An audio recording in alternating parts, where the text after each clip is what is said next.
नमस्कार दोस्तों, स्वागत है आपका मेरे चैनल ज्ञान प्रकाश में। मैं आप सबसे करबद्ध अनुरोध करता हूं कि आप लोग चैनल को प्लीज़ सब्सक्राइब करें और बेल आइकन। तो पहले से ही वो लोग हम लोगों को घेरने के लिए, डॉक्टर की टीम को पीटने के लिए जब पत्थर बरसाने चालू करे तो सर हम अपनी जान बचा के भागे। कुछ लोग हमारे डॉक्टर साथी वहां पे पकड़ लिए गए हैं। मेरे ईएमटी को कुछ काफी गहरी चोटें भी आई हैं, गुम चोटें आई हैं। मेरी सारी गाड़ी क्षतिग्रस्त कर दी है उन लोगों ने आगे पीछे से। नमस्कार दोस्तों, जैसा कि आप जानते हैं कि पूरा देश कोरोना वायरस के अटैक में दबा पड़ा है। हर इंसान अपने अपने स्तर पर कुछ न कुछ ऐसा करने की कोशिश कर रहा है जिससे वो दूसरों की मदद कर सके, जिसमें सबसे बड़ा हाथ हमारे पुलिस के कर्मचारियों का और उनसे भी बड़ा हाथ हमारे स्वास्थ्य कर्मियों का है। परंतु आजकल एक अलग ही किस्म का मामला सामने आ रहा है जिसमें स्वास्थ्य कर्मियों पर हमले बढ़ते जा रहे हैं। ये एक बहुत ही चिंताजनक बात है। यदि अगर हम अपने ही लोगों पर होने वाले इस तरह के हमलों से उन्हें नहीं बचा सके, जो दिन रात इस महामारी के समय में भी हमारी सहायता करने के लिए, हमारा इलाज करने के लिए अपना घर बार छोड़कर बैठे हुए हैं, तो क्या ये एक तरह से देशद्रोह नहीं माना जाना चाहिए? इस बात को ध्यान में रखते हुए हमारी दिल्ली सरकार हरकत में आई है और स्वास्थ्य कर्मियों पर बढ़ते हुए हमले को देखते हुए आज केंद्र सरकार ने हमलावरों के लिए कड़ी सजा का ऐलान कर दिया। सूचना एवं प्रसारण मंत्री श्री प्रकाश जावड़ेकर ने प्रेस कॉन्फ्रेंस में कहा कि गंभीर हमले के मामलों में हमलावरों को 6 महीने से 7 साल तक की सजा व 1 से 7 लाख रुपए तक का जुर्माना लगाया जा सकता है। उन्होंने कहा कि महामारी से देश को बचाने के लिए खुद को जोखिम में डालकर स्वास्थ्यकर्मी पूरी मेहनत कर रहे हैं। उन पर इस तरह के हमले दुर्भाग्यपूर्ण हैं।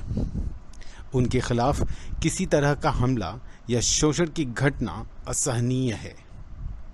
इसके तहत एक अध्यादेश लाया गया है जो राष्ट्रपति की मंजूरी के बाद लागू कर दिया जाएगा। प्रकाश जावड़ेकर ने आगे यह भी कहा कि डॉक्टर व आरोग्य कर्मियों पर हमले बर्दाश्त नहीं किए जाएंगे और यह एक गैर जमानती अपराध माना जाएगा। स्वास्थ्य कर्मियों के गाड़ी या क्लिनिक पर हमला हुआ तो हमलावरों को नुकसान का 2 गुना हर्जाना भरना पड़ेगा। इन्हें 50,000 से लेकर के 2 लाख तक का मुआवजा भी दिया जाएगा। इसके अलावा उन्होंने स्वास्थ्य कर्मियों के लिए 50,000 रुपए के इंश्योरेंस की भी घोषणा की है। उन्होंने कहा है कि सरकार स्वास्थ्य कर्मियों का ध्यान रखेगी क्योंकि वे हमारे देश का ध्यान रख रहे हैं। इसके साथ साथ 1.88 करोड़ रकम की पीपीई का ऑर्डर भी दिया गया है। देखिए, गौरतलब यह है कि हमारी सरकार पूरी तरह से इन स्वास्थ्य कर्मियों के साथ है। इनकी मेहनत, इनकी लगन और इनकी सच्ची सेवा भावना से ही आज हमारे देश में कोरोना के मामले काफ़ी हद तक कम हैं। अगर हम इन्हें कंपेयर करें अमेरिका, इटली, स्पेन जैसे विकसित देशों से, जहां मेडिकल उपकरणों और मेडिकल की सुविधाएं अव्वल दर्जे की हैं, तो आप ये पाएंगे कि हमारे देश में अभी भी कोरोना ने उतना कहर नहीं बरपाया पाया है। आइए मिलकर के धन्यवाद करें सरकार का, जिसने समय रहते एहतियातन कदम उठाए, जिसकी वजह से आज बहुत से लोग सुरक्षित हैं। परंतु कुछ लोग ऐसे भी हैं जो इन नियमों का पालन न करते हुए अपने साथ साथ पूरे देश में लाखों करोड़ों लोगों के जीवन को दांव पर लगा रहे हैं।